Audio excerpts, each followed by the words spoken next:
देख रहे हैं जनता की आवाज 24 घंटे। बदलापुर से इस वक्त की सबसे बड़ी खबर आ रही है। बदलापुर पूर्व की हद में जुवेली गांव के पास सड़क किनारे दिन दहाड़े एक महिला और एक पुरुष का खून से लथपथ शव मिलने से पूरे इलाके में सनसनी फैल गई है। घटना की जानकारी मिलते ही बदलापुर पूर्व पुलिस और फॉरेंसिक टीम मौके पर पहुंच गई है। फिलहाल पुलिस ने दोनों शवों को कब्जे में लेकर पोस्टमार्टम के लिए बदलापुर ग्रामीण अस्पताल भेज दिया है। यह दोहरा हत्याकांड है या इसके पीछे कोई और वजह है, इसका खुलासा जांच के बाद ही हो पाएगा। हत्या के कारणों का अभी तक पता नहीं चल पाया है। पुलिस हर एंगल से मामले की तहकीकात कर रही है। बदलापूर ईस्ट पोलीस स्टेशन अंतर्गत सदरची घटना आहे। यामध्ये खबर मिळताच बदलापूर ईस्ट पोलीस स्टेशनचे प्रभारी घटनास्थळी पोहोचले आणि घटनास्थळी पोहोचून हे दोन अनोळखी जे मृतदेह या संदर्भाने त्यांनी खात्री केली असता बदलापूरलाच राहणारे जी महिला मृतक आहे ती इथूनच 1-1.5 किलोमीटर अंतरावर राहते। भोसले कुटुंबीय जवळपास 2 वर्षापासून इथे राहतात। त्यातली ती महिला आहे आणि जो पुरुष मृतदेह सापडलेला आहे तो त्याचं नाव शिंदे आहे, गणेश शिंदे। तो घाटकोपर इथे राहतो।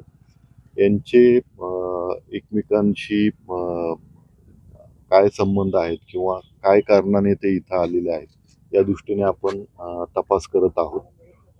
प्राथमिक दृष्ट्या जी माहिती मिळालेली आहे, जो आय विटनेस आहे या महिलेचाच मुलगा जो आहे तो त्यांनी सांगितलं की ह्या ओला ड्रायव्हरनीच तिला मारलेला आहे आणि पुढची काय नक्की घटना आहे, त्याला कोणी मारलं किंवा त्यांनी सेल्फ इन्फ्लिक्टेड इंजुरी करून घेतलेल्या आहेत का, या अनुषंगाने पण आमचा तपास सुरू आहे। नक्की काय कारण आहे लवकरच याबद्दलची माहिती आम्ही आपल्याला सादर करू। प्राथमिक दृष्ट्या तशी कुठलीही माहिती अजून आम्हाला कळालेली नाहीये किंवा मृतकांचे नातेवाईक जेव्हा येतील त्यावेळेस आपल्याला अजून विस्तृतपणे आम्हाला सांगता येईल। परंतु जी महिला आहे त्या महिलेच्या नातेवाईकांना संबंधित जो पुरुष आहे किंवा जो गणेश शिंदे नावाचा जो युवक आहे त्याबद्दल तो ओळखीचा नाही आणि त्यांच्या संपर्कातलाही नाही। हत्येसाठी कोणतं साहित्य वापरण्यात आले? त्यांनी चाकू वापरलेला आहे।